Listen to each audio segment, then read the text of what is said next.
Welcome to the Eventual Millionaire Podcast with your host, Jamie Tardy. Real talk and real advice from real millionaires with a sharp focus on you, the eventual millionaire.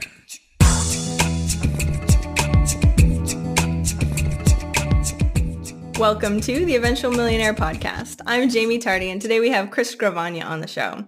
Chris has been a guest on the show before, and I just want to say he's awesome. He co-started Elite Mate with a bunch of other guys. I've interviewed all of them. He has a new project called Wines by Wives that I'm really excited about having him on the show today to talk about. Thank you so much for coming on, Chris. Thank you. Always happy to be here with you, Jamie. So tell me first about Wines by Wives, because I think it's a really, really cool concept, and I want to definitely get deep into it, but first we need to find out what it is. All right, so I'm glad you asked that because it's a question that people ask me often. Wines by Wives is a celebrity wine of the month club. So it's where a consumer actually has the ability to choose their favorite personality or celebrity, and that celebrity is actually going and choosing wines that they enjoy on a regular basis. So, and not only the wines that they enjoy on a regular basis, but the sommeliers and wine experts that work with Wines by Wives will bring wines to these celebrities and personalities for them to pick. They'll choose from those picks, and then the fan actually will be able to choose their celebrity and get those wines that the celebrity has chosen. So very unique than a typical wine club where you're going to sign up for a wine club and they send you what they want. You're actually drinking what your celebrity drinks. So it's really this affection between a fan and their celebrity or personality, which is different than the way other people do it. So I think that we found a great niche here. We've been getting an unbelievable response just from the fans and them engaging with their celebrity and fan. And we've decided to launch it with the Real Housewife franchise. So Vicky and Tamara Barney are our co-founders in this, and they're actually choosing the wines for month one, and then we're going to be bringing on new celebrities every month for fans to choose from. Oh, so that's awesome. So by the end of the year, we should probably have about 12 to 15 different celebrities. And these fans will get to choose what their celebrities are drinking with. So, and what better than the Housewife franchise? Because if you watch these shows, all the housewives are doing are drinking wine. They're not drinking water.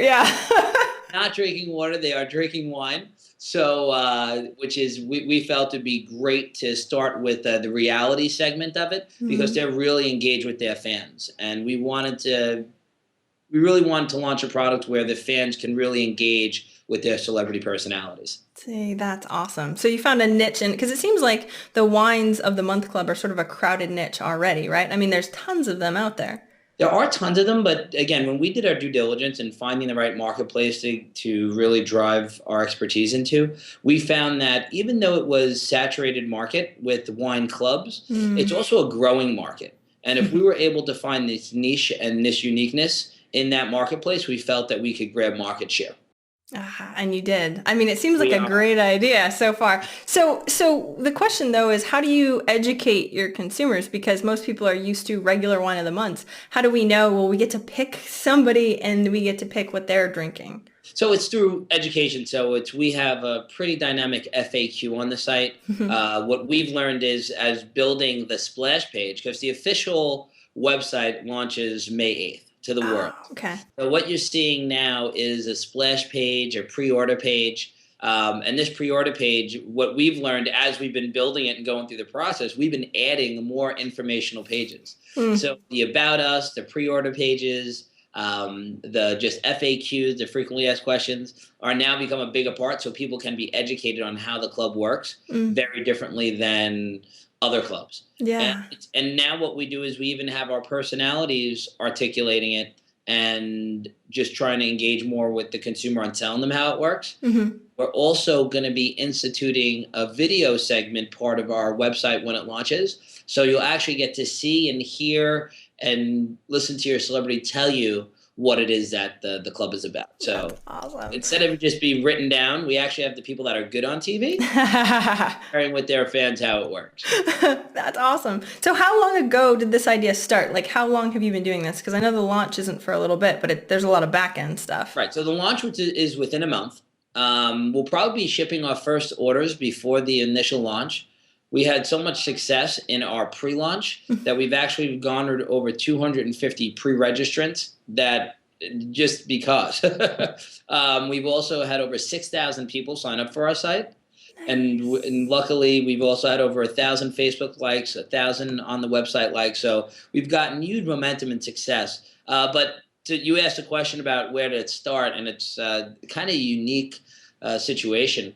A wine company came to me in July and asked me if I could help them launch their product online. And it was just a one brand, one wine. And I said, it's a little small. Usually we like to drive stuff to the masses, and just doing, we felt that it wasn't expandable enough. Mm-hmm. So I'm sitting in my backyard in my summer home with my wife, and literally she's there sitting there and reading the different Star magazine, OK magazine, and all these different magazines. And I'm looking at it, and I see the Kardashians are endorsing all these products, and I see all these different celebrities endorsing these different products, and the light bulb went off. And the light bulb was wine club. Why am I, instead of one wine, why don't we open it up to a variety of wines? And I'm good friends with Tamara Barney from the Housewives of Orange County and Vicki Gunvalson. And I literally texted them and said, this is my idea. What can you add to the idea? Are you in? And both of them within 5 minutes said they were in on launching this product. Yeah, the start of a business, just a couple text messages. That's awesome. The start of this business was 2 text messages, and on a sunny day in the backyard, reading these magazines where celebrities are endorsing all these different products. And that was the start of the idea. And that happened in August, about 2.5 weeks after I met with this wine company. And I actually went to that wine company's distribution and importer, because I felt that even though that they were a part of the idea, I felt, so I at least wanted them to be involved or their importer to be involved. So it so happens that wine is going to be the first wine of the month that we launch. So they'll be the first brand, and we've teamed up with their importing company called Vindigra to be our source for wines from around the world. That's amazing. So it's an idea literally that came out of a backyard. See, that's what we love to hear. So tell me a little bit about how it came about, because you have resources, you have the experience, you have tons of stuff. So we want to know exactly how you start a business and what your first couple months looked like. So a lot of my first couple months was a lot of due diligence. So I knew that I had the reality star power behind it. What I didn't know was the wine business, and I didn't know the wine club business. So a lot of it was understanding and doing a lot of due diligence on the whole wine industry. And man, it has been and still is learning experience. Yeah, that's huge. That's huge. That's like, hey, I'm going to plunk myself down in something that's a huge industry that I don't know much about. You might like wine, but that's totally different than the wine industry. Right. So, and I come from and as you know, I come from an internet marketing background. So I was like, okay, I can drive eyeballs and I could drive all this traffic, and, we'll get customers in a couple of weeks. And we'll just do these, this great online marketing campaign. But really what we found is there's so many restrictions on distributing wine online and throughout the states that every state has a different law in how they actually allow you to distribute wine online. So, yay, fun stuff. So really assembling a Super Bowl team, and I think I've mentioned that before on your show, but the only way that you win Super Bowls and you're a successful company is by assembling the right team. So what my first part, as we were doing our due diligence, was really looking at assembling the right team, whether it was an outsourced team or an internal team. It was really about how are we going to drive the experience and the level of understanding we need to launch this company properly. And the first thing we did was start working with a compliancy company. And that compliancy company really was the key to understanding how we could deliver to not 50 states, because you can never deliver to 50 states. But now we have the ability to easily distribute to 33 states, and that's expandable to 42 states. So we have the ability to deliver to 42 states, 33 easily, 9 more with a little bit of working with additional wineries, a little extra stuff that has to happen. But it was really about doing our proper due diligence and working with the right people in these different segments to be able to make this a reality. And I think that was the key. It's due diligence, it's assembling the right team, it's understanding your marketplace, and what you don't know, you need to know. So either find the right place to go look for it, find the right people to go look for it. And I have to say today, from our compliancy to our shipping methods, has all been developed through assembling the right team. So now I know the wine business a lot more than I knew in August. Yeah, I bet, right? And I'm tasting a lot more wines in my life. So that's the fun part, supposedly, right? So that's one of the perks. There's always wine in our office. It's allowed. That's really cool. Did you ever go through, because a lot of people, especially new entrepreneurs, sort of go into something and go, oh my gosh, there's compliance issues. I don't want to deal with that, and then back off. Did you feel like I shouldn't do this? There was a moment where is this going to be too overly complicated to what we're used to? And it was almost like things were meant to happen. But as we found one company, when they didn't have the answer, they somehow just said a word of a company or like leaked out information. I guess because some companies always want to be the one that's doing it for you. And they leaked out just enough information that put us in another direction. And we've been blessed with being able to really get through the process of finding the right. But there were moments where I was like, are we going to be able to do this? Yeah. And at every one of those walls, we found ways to either go over or around them. And we have been successful in finding the right outsource partners and finding the right internal team. And we're extremely excited about it because we are at a point today where it's easier to say no and say, you know what, I don't need to do this. But when you're really persistent and you go through that wall, it works. So it's we're very excited about the launch. We've put everything in place, so we're in compliance. We're going to be in compliance as we ship, and right. Make sure everything's all tied up before you know. And that's where we're good. That was the most important part for us, because again, for us, driving the consumers, we felt was the easier side. So it was all the legal side that and this compliance side that really worried us. But we found the right partners. So yeah, we're excited, and this is moving forward. But we did have moments where I was like, especially as we're investing money, where should I keep going? And I'm glad that we did. I'm glad that we did. As an entrepreneur, always keep going. Well, what do you give for ideas for especially people that are new and just starting or in a couple years of business that don't have a ton of capital behind them to start? Like, how do we find the best team members on like a low budget? I use LinkedIn a lot, which is a great social media source. A lot more entrepreneurs and leaders in this world that like to help more than you think. And I think so. When you go through, I went through LinkedIn and I started looking up wine groups. I started looking up just different segments of distribution of wines. So I try to use LinkedIn as a research tool. I did use LinkedIn as a research tool. Also just Googling and using that to find the right information, the right companies, finding out what sources made the most sense. I do a lot of Twitter. Not as much. Twitter became more of a promotional tool in this business.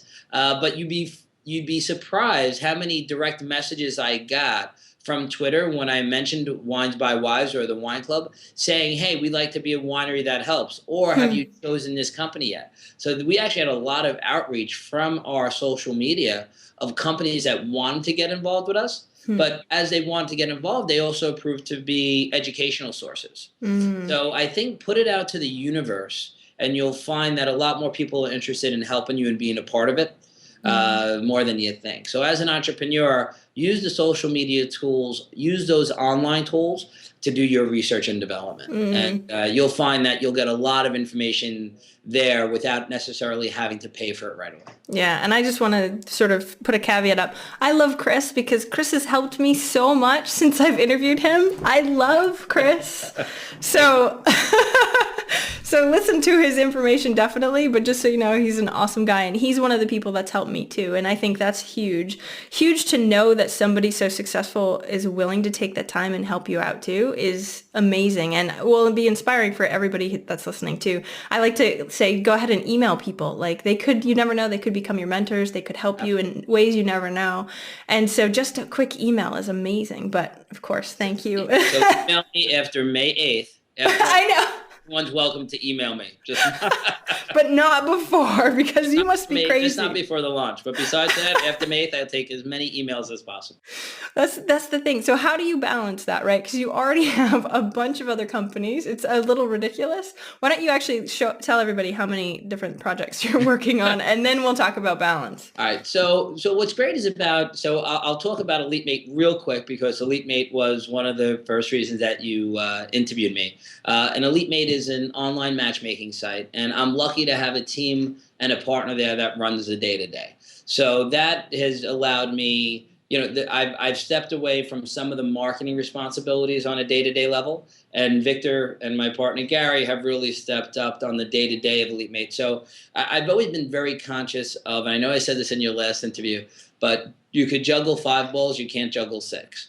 And you need to be able to focus your attention on what you know is going to drive the highest level of success, or what's going to also drive your highest level of passion, because it's usually what you love, what you're going to make the most successful.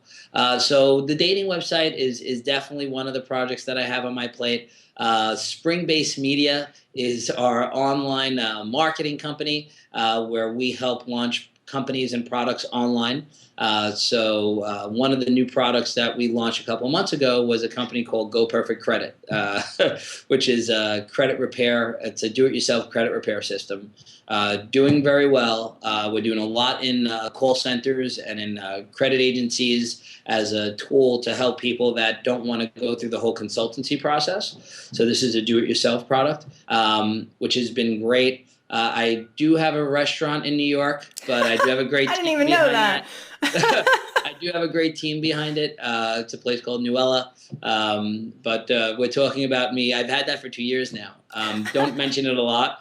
But I might actually be selling my share in that, which is exciting as well. So I do have a couple of projects that I'm working on. But what I do try to do is I try to incorporate those products in the industry that I'm in. And even with Wines by Wives, it's able to use the assets of Spring-Based Media. So it's able to use the online marketing engine that we have that allows me launching these individual products with a little bit more of infrastructure and efficiency than a person just starting an online company. So we have a foundation that allows us to build and launch a little bit more companies than the average person, because we've built the infrastructure, the online marketing infrastructure. And I think that's the key that allows me to be successful in running multiple companies. But I'll keep you posted on some of the new ones that we'll be thinking about after the 8th. We'll be thinking about more after this launch. Yeah, I think that's what's really cool, to really know that, you are where a lot of the people that I talk to want to be, right? A lot of the people I talk to are sort of in the first stage of their first business or the second stage of their first business, but they want to be you, just so you know.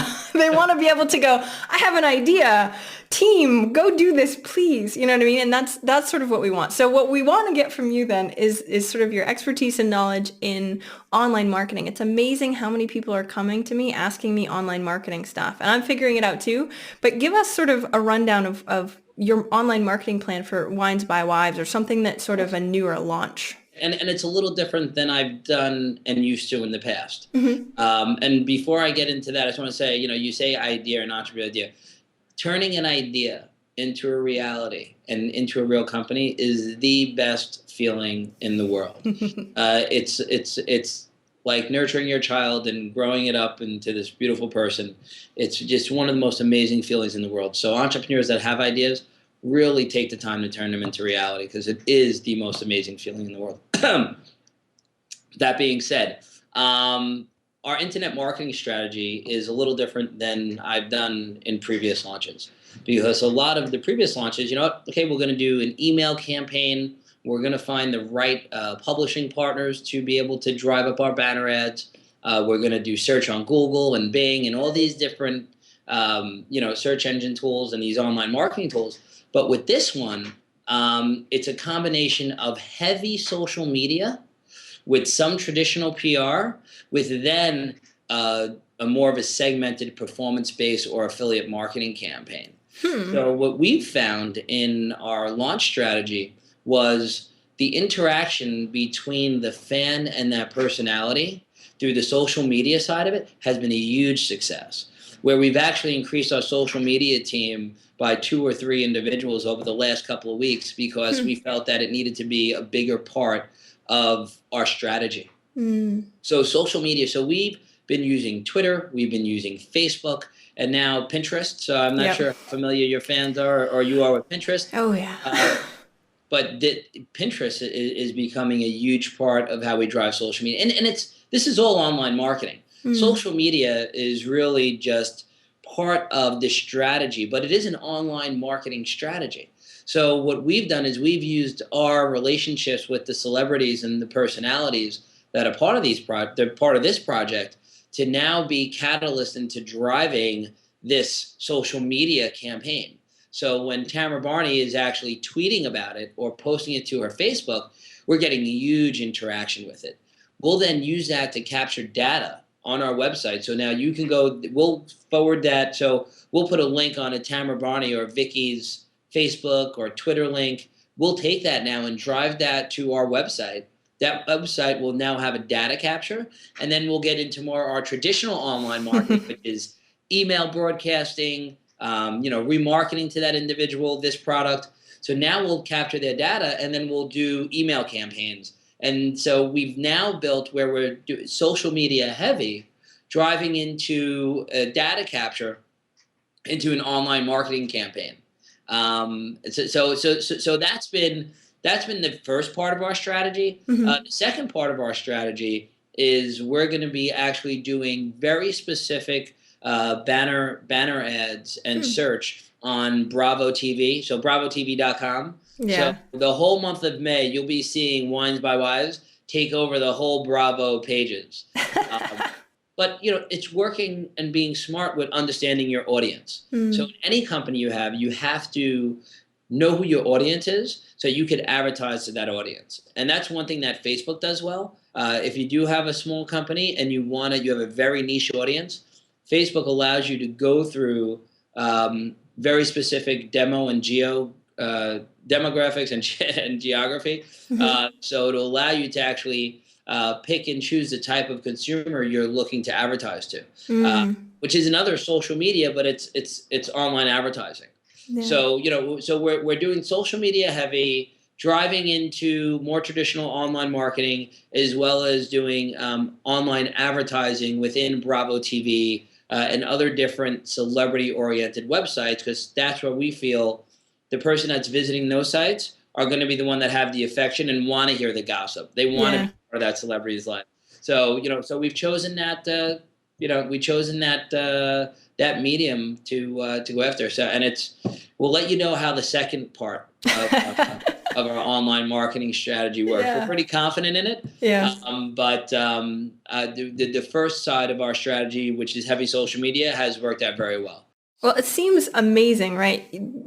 You see all these celebrities online and they have huge Twitter followings and they don't try and sell anything to anyone. So you go, hey, we're going to get the celebrities who have all the fans that absolutely love them and talk to them. I mean, it seems like the perfect way to use social media in general because the people already know, like, and trust. They love them most of the time. And of course, they want to do it anyway. So they want to be involved with whatever they're doing. So that just is perfect. It's perfect, and we looked at this as an opportunity to capitalize on our relationships and to really be able to influence change in how products are sold online through celebrity endorsements. And this is just the beginning for us. Today it's wine. Tomorrow it might be chocolate or some other product. Good, I like chocolate. No. Well, we got it as long as we can ship it without it melting. Maybe it's coffee, but. We're building, for us, we're building a fan base, a company fan base of individuals that want to purchase through celebrities and purchase online. So, it gives us the ability to start with probably becoming America's most favorite pastime, drinking and drinking wine, to the other one, which is eating. Yeah. So eating or drinking coffee. So we'll definitely be able to use this as a catalyst into other products. See, okay. So why don't you give us some ideas? Because it sounds like your stuff is very high level, and it's really cool to hear sort of the high level thoughts on how things go. But how would you suggest, and I think I asked you a little bit about this last time, but for somebody who's got an online presence, social media, that sort of thing is sort of part of what they do, and they're not seeing either a ton of traction like you were able to get in such a short period of time, what do you suggest that they work on? I know email list is huge, but what are like the top 2 things or tips that you've got to really work on improving? Right. So I think it's content, and that's what we've been finding. It's great to have Twitter followers, and it's great to and it's great to have these Facebook fans, but they're only going to be engaged when you put out good content. And I think as an individual, and I've learned this as well, because, it's easy to scream out a brand and scream out something, but it's different when you're actually to engage your followers or your fans, or even through an email broadcast that you may do through your core relationship. So I think that really understand and research content that's relevant to you, but also what you feel is relevant to your audience, because content is such a huge driver in bringing that engagement. Also, another big thing that you can do once you got that engagement, do referral programs, loyalty programs, do things that are going to want to influence people and your fans to talk about your product, or talk about the event that you have coming up, or talk about this special sale. And you have to do that by incentivizing your fans, your followers, in doing something special, whether it's a referral program, whether it's a loyalty program, but do something that is unique and hopefully sometimes fun, that you can engage them in, that could actually want them to share your information. Because the largest, most successful way of building your company is through word of mouth and through other people talking about your company. So by being able to grab referrals, by being able to create that engagement, that's going to be a key to your initial success and viral success. And that will actually help you when you are looking for investment, when you are looking for capital, when you're looking for partners. The fact that you can say, okay, we did this and we built this baseline of fans and we put out this content, we got this much engagement, that actually helps you with the metrics moving into these situations. Say, hey, we were able to do this without any money. Now with capital, we feel that we can do this. So be very conscious of content, and be very conscious of how you're continuing to engage your fans and help them in becoming your biggest supporter and your biggest referral source. See, I think that's huge. Number one, when you were talking about content, with the whole new Google changes and everybody's scared with SEO of going, and now it's only about content because you can't game the system as much anymore, right? Or so they're scaring everybody that you can't do that. So that's huge. I mean, if we were focusing on content way back then, we wouldn't have such a problem now. Not that I do. I moved up when when it went up, which is good. But most people didn't. I'm moving up, so it's good. I know, right? Keep moving up. Don't get back. But the referral program's huge, because like I mean I have people who are like, can you send me business cards? I would love to hand them out for you. And I'm going, why am I not doing any referral programs? Like, if people are already asking me now, I could just try a little bit more for referral programs, which would be huge. Which I absolutely agree. And just from a content side, something that's getting a lot on the search is video. So doing video content is going to help your search rankings. That will help you get posted higher on the pages. It's also something that you could put onto the YouTube channels. It's something that you could put on other video channels. So using video is a huge source of driving more fans. And I know that Jamie, you started using it to podcast. But people like to see, feel, and touch. They like photos. They like being able to see video. They like being able to interact. That's definitely going to help what you're doing, and when it's another source of just smart content. Well, and I'm laughing because you're the guy that told me to do more video. So the reason why I'm doing video is because of you, which is great. I know.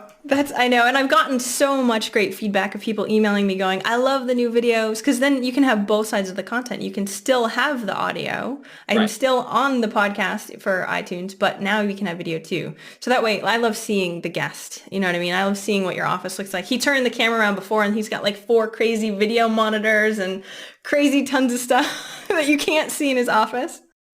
Exactly, right? And of course, Wines by Wives is all over that, right? But I think that's huge to really get to know the people because that's what we want. We want engagement with who are you? Who is this guy? Oh, I think he's cool because his office looks like this or whatever it is. And I think that's a huge thing that you can't get in general. And I am cool. So. I know that, but awesome. I think another smart thing that we're able to do is because of our relationship, we were very smart about getting the brand on a television show too. So Wines by Wives, we're on May 8th. Not only are we launching, but we were successful in getting the whole brand and a wine tasting actually on the Real Housewives of Orange County. So, you tune in May 8th. You're going to be busy. But you're going to be able to see the brand. It's product placement. And, so we've really, in this very specific company, we've been able to adapt online media, social media, traditional television, and really morph it all together to build this, what we think is the beginning of a great company. So tell me more about the other celebrities, because I didn't realize that you were going to add new people. I thought it was just them for the whole company, but you're going to be adding more people. So I'm trying to think what I'm allowed to tell you. So because I probably can't tell you any of the other celebrities, but I can only tell you that we will be launching one in the middle of June. And every month thereafter, we'll be launching a new celebrity. So from different genres. So it won't be housewife specific. You may see other reality stars, musicians, comedians, people from other shows. So you will be seeing a whole different genre of celebrities come through. You will be seeing some other housewives probably later in the year.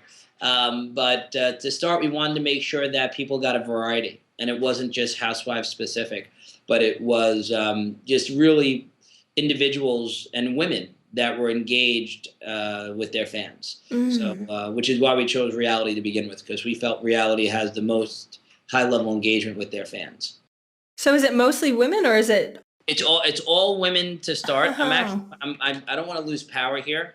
Okay, plug in. Give me 2 seconds. Sure, no problem. Plug it in.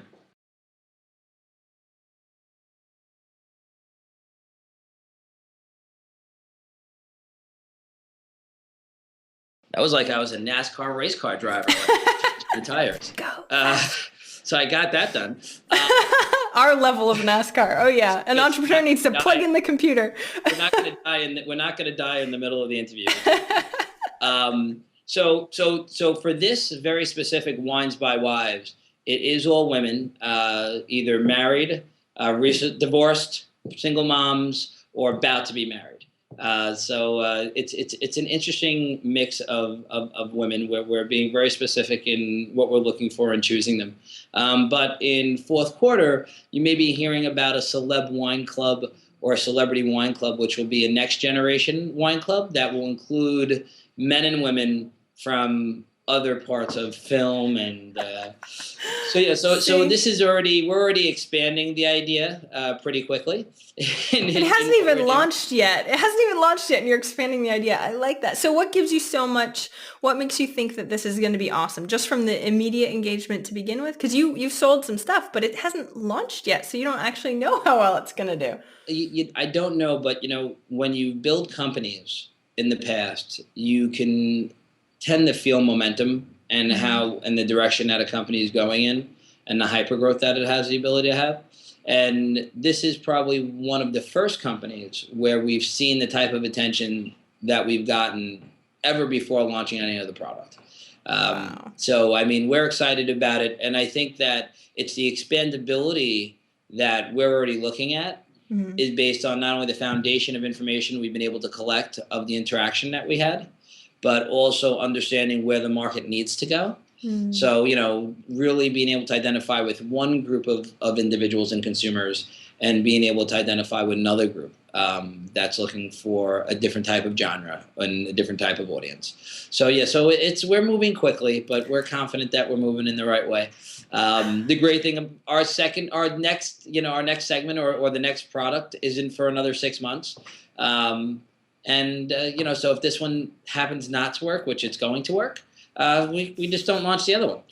but we're pretty confident that this one's going to be successful. Again, the feedback we've been getting, and we already have orders. So so we're excited. A lot of times when you launch companies, you don't have orders ahead of time.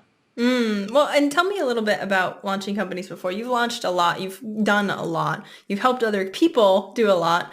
So how can we really know whether or not our idea is a good one? I get that question a lot of going, well, I don't really want to take too many steps because I don't know when the numbers will be back. So that way I won't know if the numbers are good or bad or if I should move forward. So I've always used a group of, not even a group, they're friends and family and trusted advisors, my network. I verbalize my ideas a lot. I talk to people, and people are opinionated. People like to give their opinions, good or bad. And I try to find people that usually give me their bad opinions and say, oh, no, that's not going to work. So in this very specific case, I went to probably about 100 and some odd people and talked about the idea with them, and part of my due diligence. And maybe one or two out of that group of trusted advisors, which again are mostly friends and family, gave me nothing negative, but poking holes in it, which helped me in filling those holes to make the idea better. So usually I'll go with an idea to someone and I'll get a lot more negativity on an idea. And oh, this is what you shouldn't do, or why you didn't say that's not going to work. With this very specific idea, we had so much positive feedback, and wow, that's a great idea. Oh, wow, I can't believe I didn't think of that one. That's what I thought of too. and the other side, which is always good for us, is how do I get in? How do I invest? So I think verbalizing your ideas and going to trusted individuals, mentors, people that you want to be mentors, you have to verbalize and talk about what you want to do. And that will help you in getting a little bit more confidence, or help you in changing or manipulating your idea to make it better. And then coming back and say, you know what, this is what we changed with the idea. This is how we think that we can make this idea better and now make it work. And I think if you follow that tool, you'll get some really good feedback. And also talk to I don't want yes people. I want people that aren't going to tell me yes. I want people that are going to tell me that it is a bad idea if they think it is. And again, we've been blessed in this specific idea of getting some amazing feedback. So tell me about some times where you've done that and you haven't gotten feedback, or you haven't moved forward on an idea, because this one seems so, success stories are easy, right? This was perfect. We just put it out there. It was wonderful. That was great for you. But what about me, right? So with people that are listening, have you gone through anything where it didn't really work out so well, or were people really negative on an idea and you pushed through anyway? Or give us some other stories that you've had. The answer is yes. And usually I try to put those out of my mind. Because I thought they were bring it up. I thought it was a brilliant idea when it started, and then it didn't work. And I'm trying to think of one that I just had a little over a year ago. Trying to think the last one that I had. One of them. No, not that one. No, not that one. Why? Because that one was good? So I'll talk about the credit repair product, because that was something that we almost didn't do, because I had some, it's a very saturated market. It's credit consultancy, and what I found when we were doing that, people were like, well, I could just go to a credit consultancy. Why am I going to want to buy this video? How do I know it's not a scam? And So when we were building that product, it wasn't just, oh yeah, let's do this. This is a great idea. I was very confident that I felt it built a niche, but not necessarily everyone else felt that. And I think what it allowed me to do was go back to the drawing board in how we built the content to make it easier for the consumer. Because a lot of people that were going to be buying our product, if they were extremely educated, if they were that good at credit, they didn't need us. So it actually made us to make a more comprehensive video that spoke in easier terms to understand. It actually made me develop a document system, so that we gave the consumer a document system that they had at their fingertips. They didn't have to go and do the research for these documents. Because most people that get caught up in their credit sometimes don't understand the whole credit process, and why are they getting bad marks on their credit. Why is it not working? So we actually we went back to the process of how we built the content for the consumer to make it more engaging and to make it better. And that we got from feedback. That we got from people saying, yeah, I didn't like the way that was playing. I felt it was too high level. And I felt that it's speaking to an audience that isn't the one that's going to be buying this product. So very specific to that product was where we used a lot of feedback from our mentors, a lot of feedback from our trusted advisors, because it wasn't good day one. It probably, and we put out a better product today because of that. I'm trying to think of other, and now you have me thinking, Jamie. But I'm a good interviewer now, right? No. There are products that people come to me on a regular basis and I turn down because it doesn't necessarily make sense. Recently we had a health and beauty product to come to us, and it didn't make sense for us to do because very saturated market. 95% of the products don't work, even though they say that they do work. And we didn't feel that we wanted to be part of a highly saturated market of products that don't work. So, I mean, but so people do come to us regularly with products that are out there or looking for us to get involved in different types of products. And we do say no, and you got to do that by doing your due diligence and verbalizing it and talking to people about it. But there's many that haven't worked. And the next interview that we have, we'll make it all about I'll make you all the failures. I'll give you prep because it's been my failures that have made me successful. And I recognize that. It's been that's been my education. My education has been paid for by my mistakes.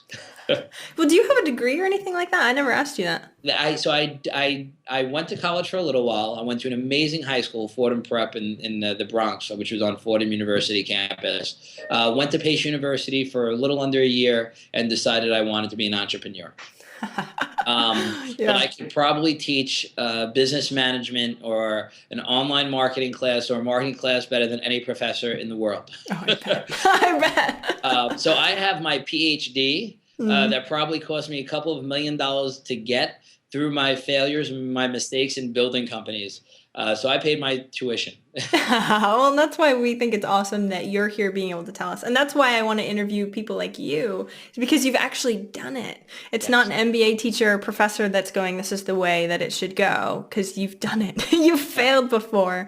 A lot of professors have. And I've gone to classes. I've gone to a lot of continue educating classes, and 70% of them I usually come out of something that's been a great learning experience. I have to say there are classes and seminars and stuff that I go to that I'm like, he's not teaching it right. Like he's not thinking of the things that can be, the things that do happen along the route of trying to drive success. Real and stuff. It's through experience. Experience and is so important in driving a successful company. And don't be afraid when you're making mistakes. You're going to make mistakes. Well, tell me about, for the last sort of part that I want to talk about is fear. I'm doing a webinar on fear on Thursday. Tell me what you think about fear. Whew. So I'm fearless. So fear is good in this sense. I've had a lot less fear when I was younger. And when you have a family and children and a lot of entrepreneurs that are starting a little bit later in life, that possibly have a family and are married and are getting ready to start a new company, fear is good. And fear hopefully allows you to do your due diligence properly. Fear makes you get the right information before making a decision. Fear makes you hire a lawyer or an accountant so you don't try to figure out the things that you're never going to be able to figure out on your own. And I think fear is important, but it is important to also have a good ratio of risk to fear. And I feel that having a little bit of a higher tolerance of risk combined with fear makes for a good entrepreneur. And you have to have a little bit more of a risk factor than a fear factor, because that's what's going to make you take that leap of faith of a good idea. That's going to make you take that leap of faith in trying something that maybe you wouldn't have because of fear. But due diligence, hopefully fear allows you to do the due diligence, which allows you to make an educated risk. And I was blessed. I was younger and I had very little fear. But I had no children. I had no wife. I had no family. I had family, but nothing that would have been affected as greatly of my failures as I do today.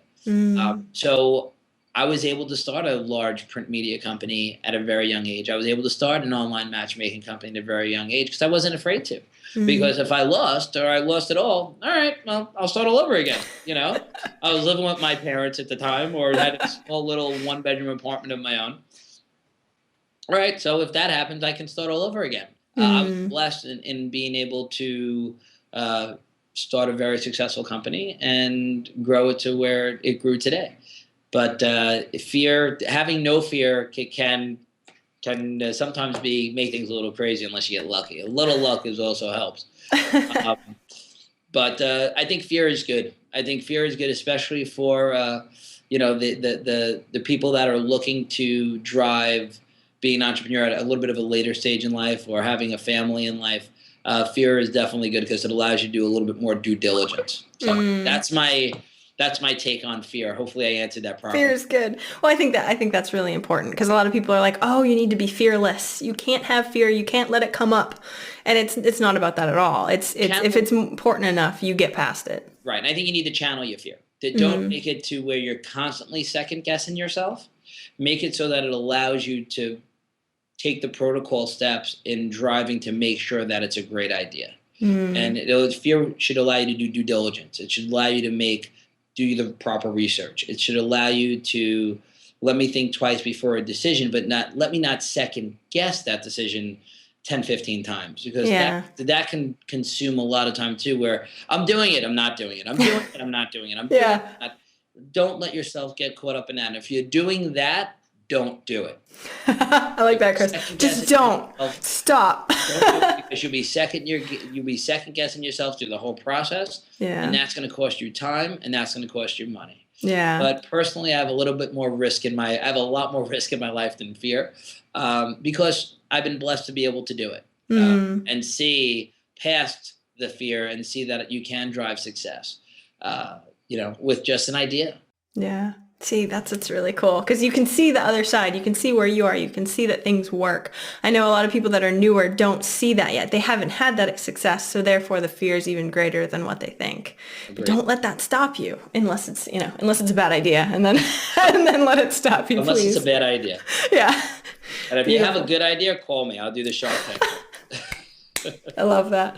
So for the last question that I always ask, I asked you this last time. You may or may not remember what you said last time, so make something new up.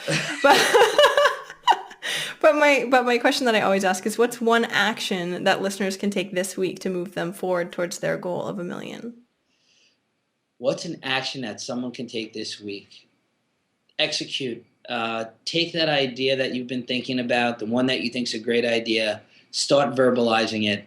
And execute. Really start doing due diligence on it. Don't wait. What I've found is when I think of ideas, there's probably another 100 people thinking about it, and then it's the one that you see 2-3 years from now that it was your idea that came out, and that person just was the one that decided to execute it. And sometimes we have to look at these ideas as gifts. And sometimes they pop in and out of our brains, usually at 12, 1 o'clock, 2 o'clock in the morning. But when they come in, keep that pad next to your desk or your nightstand or wherever it is that you're jotting down these ideas, because I do. Keep it next to you and put that idea down and execute. Do the due diligence and do it, because if you don't do it, someone else is going to. And I think that could be the best advice that I'm giving to entrepreneurs or for people that are watching this webcast is really, when you have an idea, if you love it and you feel strong about it, execute it. Beautiful. Thank you. Action is so important because ideas are wonderful until nothing happens with them. Perfect. Ideas without execution are just ideas. Exactly. You can have $1 million ideas all the time, but it doesn't matter. It doesn't turn into cash unless you actually do something. So tell me where we can find out more about Wines by Wives and where and where we can do stuff to buy all your stuff. So I appreciate that. So yes. You can log on to, today is still the splash page. And if you pre-order before May 8th, you get a 50% discount. on your first order. So the first orders are $29.95, so you get half off of that, so it's $14.95 plus your shipping and handling according to where you live. But if you go on the site before May 8th, so you can go and pre-register, but it's winesbywives.com. And I'll link up everything. But it's winesbywives.com. We had a contest running where, and it's still on Facebook, where you could actually sign up and get a chance to win a night out with one of either Vicky or Tamara. And you can still do that on Facebook till April 15th. Nice. But which is only a week away, so you got to put that link somewhere or tweet about it. Yeah, I'll do it. But winesbywives.com. May 8th, we launch to the world. We'll be on the television show Real Housewives of Orange County. And you could always email me at chris@springbasemedia.com. Hopefully I won't regret that. But it's chris@springbasemedia.com. And if you have a great idea, you want to learn more about the club, or you just want to figure out a way that maybe we can get your product onto this website, we'd love to do that too. So we love working with great people and great entrepreneurs. And of course, we always love getting interviewed by Jamie. So, Thank you. Anything we can do to give back to her listeners, her webcast followers, her viewers is something that we love to do and something that I love to do. Yeah, the fact that you gave your email address, I thought I was special, Chris. Now everybody that listening is special too. Awesome. Thank you so much for coming on today. I'm definitely going to have you back because you're awesome. So thank you so much. Well, thank you for having me, and definitely have me back on after we launch so I can give you some good metrics and hopefully some either good success stories, or if not success stories, I'll tell you what I did wrong. Yeah, the failures too. Wrong if it didn't work the other way. So. See, we really appreciate it. Thank you so much. I hope you have a great day, Chris. You as well, Jamie. Thank you so much. Just a note, you can download the top 10 tips from these millionaire interviews on the blog. Thanks for listening. You can find out more great information like this on eventualmillionaire.com.